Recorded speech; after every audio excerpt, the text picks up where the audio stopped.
Mock টেস্টের গুরুত্ব যদি বলি, মানে আমার সন্দেহ লাগে আমি যতগুলো মক দিয়েছি আদৌ কেউ দিয়েছে কিনা। মানে আমি কাউন্ট করতে পারবো না কতগুলো মক টেস্ট পেপার আমার হয়েছিল আর কি।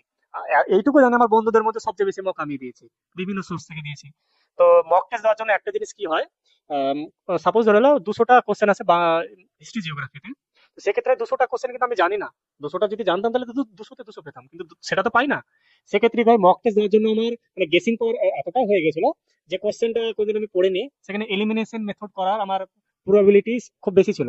এলিমিনেট করে দিতে পারতাম যে কোনটা অ্যান্সার হবে কোনটা হবে না, একটা ইনার সেন্স একটা কাজ করে বেশি মক টেস্ট দেওয়ার ফলে। আর মক টেস্ট দেওয়ার ফলে আর একটা যে সিলি মিস্টেক গুলো হয় আর কি, ওগুলো সিলি মিস্টেক গুলো কমবে।